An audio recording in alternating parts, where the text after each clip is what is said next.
What's up, everybody? Welcome back to the channel. Okay, here we go, folks. We got another hoax. Something that Trump said that the corporate press, they're taking what he said and they're twisting it around and manipulating to make him say something totally different. Let's get into this right quick. Check this out, y'all. They just made up. Declassified spy memo undercuts Trump pretext for deportations to El Salvador. That is right. You're going to love this one, y'all. And as a matter of fact, I got a clip I'm going to show you guys right quick.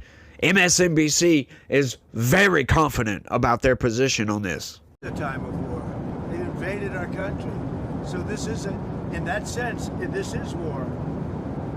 In many respects, it's more dangerous than war because, you know, in war they have uniforms. You know who you're shooting at. You know who you're going after. They invaded our country. No, they didn't. And that's why this matters. That was Donald Trump after he invoked the Alien Enemies Act back in March, claiming there that it was justified because of an invasion of members of the Venezuelan gang Tren de Aragua, or TDA, operating at the behest of the Venezuelan government under dictator Nicolas Maduro. That is fake news, folks. Surprise, surprise. That is abso-freaking-lutely fake news.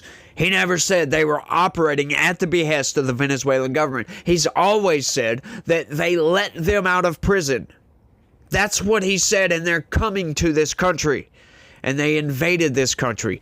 What else would you call what Tren de Aragua has done? Taking over apartment complexes, for crying out loud. Like, it's insane. They're all over the place committing crimes. What in the F are they talking about? That is an invasion. And Joe Biden allowed for that invasion to happen. As a matter of fact, he aided and abetted that invasion. We covered it heavily on this channel. Thousands and thousands, and hundreds of thousands of migrants came into this country. Tren de Aragua was embedded with those caravans, as a matter of fact. And we know that.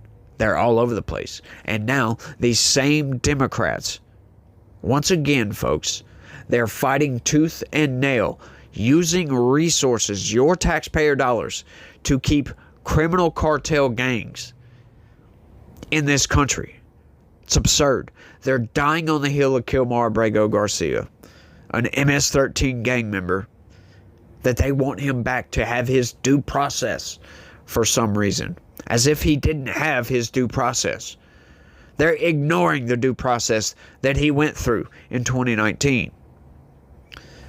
It is insane, y'all. It really is. But let's get into this because they're just lying about this one, right? This all is contingent upon whether Trump said that Maduro specifically directed Tren de Aragua to come to the United States and cause chaos.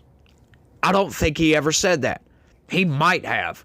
However, I never heard Trump say that. I've never seen a clip of Donald Trump saying that Maduro sent those people over here specifically, like systematically sent them over here to cause chaos. Never seen it.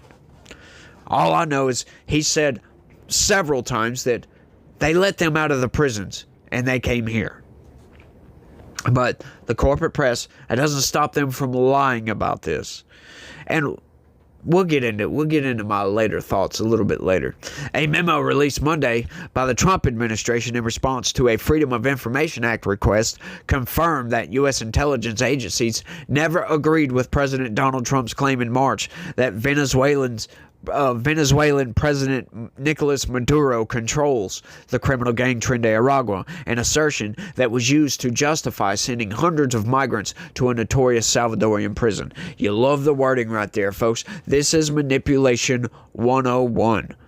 Donald Trump never said that Maduro controls Tren de Aragua.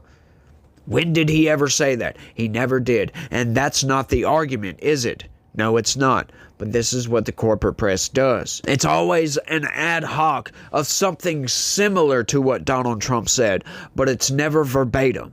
They never verbatim because they know they would be wrong. Just outright. It's insane. It really is, y'all. The document said that while Venezuela's permissive environment enables TDA to operate, the Maduro regime probably does not have a policy of cooperating with TDA and is not directing TDA movement to and operations in the United States. Nobody ever said they was, right? So they're arguing nothing here. They're pretty much creating this whole thing. And this is what the corporate press does a lot of times. They'll put out a fact check. Oh, Donald Trump does a backflip on Sunday, or, did Donald Trump do a backflip on Sunday? And they'll go into this long spiel about what Donald Trump actually did Sunday, and he never did a backflip, blah, blah, blah, blah, blah, blah, blah.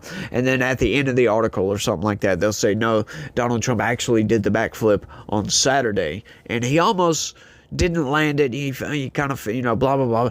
They'll go into detail later. Or sometimes they won't even go into that detail. But what they do, they'll misconstrue things by adding context where it's not necessary. That context was never in the original.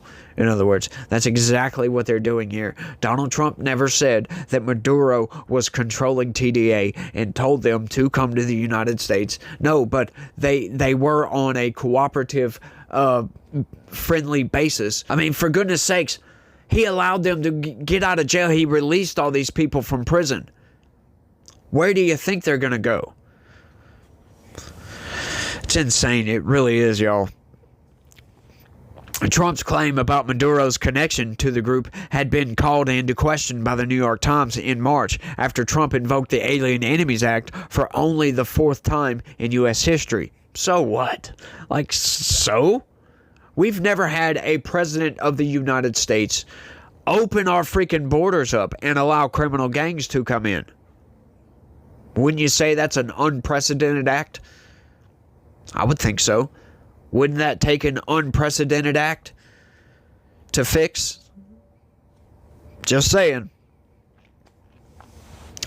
The law empowers the federal government to summarily expel citizens of a country that is at war with or invading the United States. The Times reported at the time, based on interviews with officials, that the intelligence community's findings about Tren de Aragua were starkly at odds with Trump's claims. Were they, though? As we come to find out, no. Spoiler alert. The anonymous officials said the gang was not taking orders from Maduro's government. Nobody ever said they were. Were they?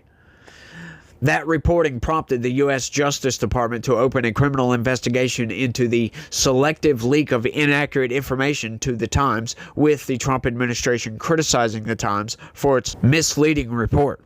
Attorney General Pam Bondi also said in an April memo that the department would roll back press freedom protections in leak investigations after the Washington Post reported on the memo that was declassified Monday. Oh, they're going after the press. No, they're not, folks. They're absolutely not. That's a lie. The Post reported on the document from the Office of the Director of National Intelligence in mid-April when it was still classified. The declassification proves that the material should have been public from the start, not used as an excuse to suppress sharing information with the press. Lauren Harper, the Daniel Ellsberg Chair on Government Secrecy at the Freedom of the Press Foundation, told the Times. The group filed the FOIA request for a memo dated April 7th to be released. The memo noted that the FBI particularly dissented with the intelligence community's findings about Tren de Aragua.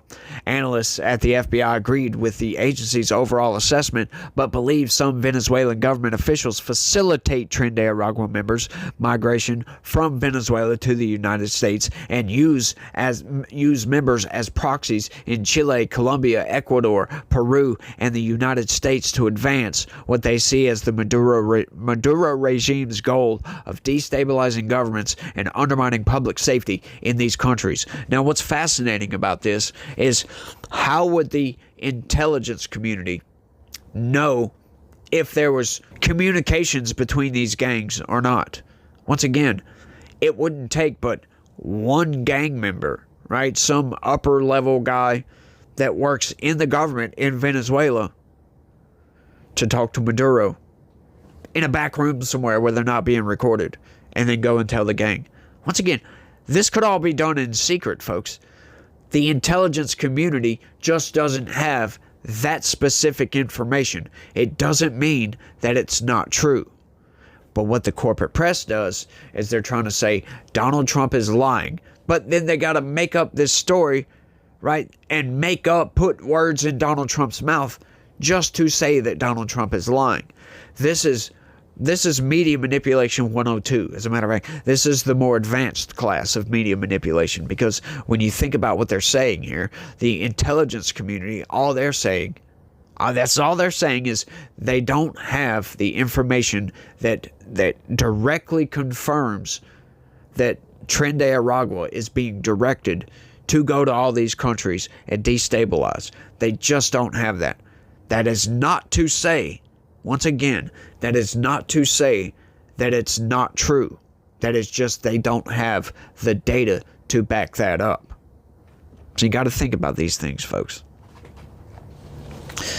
Most of the intelligence community judges that intelligence, indicating that regime leaders are directing or enabling Tren de Aragua migration to the United States is not credible, the memo reads. Now, when they state it like that, once again, folks, you got to read between the lines here.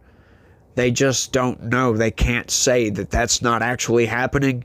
They just don't have the evidence to prove it. Intelligence agencies also noted in the memo that detainees accused of being members of the gang could have been motivated to make false allegations about their ties to Venezuelan regime in an effort to deflect responsibility for their crimes and to lessen any punishment by providing exculpatory or otherwise valuable information to U.S. prosecutors. That's also a factor, but think about that for a second. Do these people really believe that they're going to be absolved of their crime if they say, oh, Maduro made me do it? No, I'm sorry. That's not how this works, folks. That might work for criminals in the United States, but that's not going to work for people like this. These people aren't even supposed to be here. However, that is not to say, that's just my personal opinion on that. That could be a factor. That could be where some of their intelligence, where some of this is coming from, because clearly some of these gang members, after being arrested, told the FBI that they were directed here by Maduro. That's where they're getting this information from. Now, who is to say if that's true or not? Right? But once again, these people, to prove that, oh, they're just making that stuff up just so they don't get such a harsh punishment, they would have to prove that that happened. Prove it. Give us the documentation. But they won't. They'll just say Donald Trump's lying and that's it. Analysts said they had not collected information about communications or funding exchanges between Venezuelan officials and leaders of Tren de Aragua. That doesn't matter. Once again, folks, lack of evidence to prove a point doesn't mean that that point has not been proven or is not true.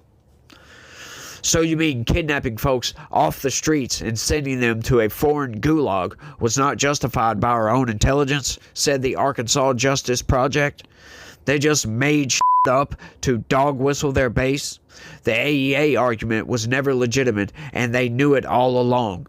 Once again, folks, that is not the argument. And aside from that, that is a gross mischaracterization of what actually happened, right? Like, come on. Do we think that these people thought that their government was sending them to the United States to get caught? How much sense does that make, folks? These people are idiots, as a matter of fact. They knew it wasn't legitimate. No, Donald Trump never said that Maduro was directing TDA. That doesn't mean that Maduro did not let these people out of prison, and that doesn't mean that these people, this gang, did not come to the United States and start committing crimes. These are all factual. That is all Donald Trump is saying. Maduro let these people out of prison, and they came to the United States. They invaded our country. It does not matter if it was at the direction of anybody. But they're adding this context in there just to discredit Donald Trump. That's all they're doing. After the memo was released, Director of National Intelligence Tulsi Gabbard said it was outrageous that as President Trump and his administration work hard every day to make America safe by deporting these violent criminals, some in the media remain intent on twisting and manipulating intelligence assessments to undermine the president's agenda to keep the American people safe. There you go, folks. Courts, including the U.S. Supreme Court, have blocked the Trump administration from sending more migrants to El Salvador under the Alien Enemies Act, and the ACLU last month asked a federal judge to facilitate the return of all Venezuelans sent to the country's terrorism confinement center to ensure they have due process via immigration hearings. Good freaking luck with that, ACLU. Good luck with that, because once again, there is no court in the land, there is nobody on this planet that can force Donald Trump to ask for all those criminal, those violent gang members, to ask for them to come back to the country. By what logic does that make any sense anyway? These people were kicked out of the country. They got a ride back to their home. No, the Venezuelans didn't. As a matter of fact, they got to go to El Salvador. Good luck, though. Good luck getting any of these people back. Do what you want. Scream. Bang your freaking gavel on the desk. As hard, as fast, and as long as you want. There is no court in the land that can force the administration to conduct foreign policy, for crying out loud. And there is no court in the land that can force Nayib Bukele to give up criminals to another sovereign nation. There's none. None whatsoever. But they don't care about that. They just care about the propaganda machine. That's all they care about. They want to put this narrative out there because Donald Trump used the AEA, and they put all these facts around what they said to try to legitimize a hoax. That is exactly what they're doing, folks. Trying to legitimize their hoax here by giving you a statement and then giving you a bunch of facts that we know to be true. And then trying to force you to believe that hoax when that is not what Donald Trump said, actually. And there, once again, we've gone over the facts, so I don't need to repeat myself. But it's just absurd what the corporate press and Democrats are trying to do to get criminals back to this country. These people must have been on a constant high for Biden's entire regime, his administration. I don't like calling it regime because that sounds bad, because he wasn't some dictator or something like that, but he tried to act like one. It seemed like, right? But, you know, they're just insane. It really is insane to get on the side of criminals. Yelling, screaming, gnashing their teeth, expending a tremendous amount of political capital for criminals. While at the same time, their polling numbers are in the gutter and they're not doing a damn thing for their own constituents. They're not fighting. They're not doing anything at all to help American families, to help American citizens. Nothing whatsoever. Fighting for foreign criminals. That's what the Democratic Party has come to, folks. That's insane if you ask me, but I think that's all I got on this one. I want to thank everybody for watching, and y'all try to have a good day. Stay legitical. Peace.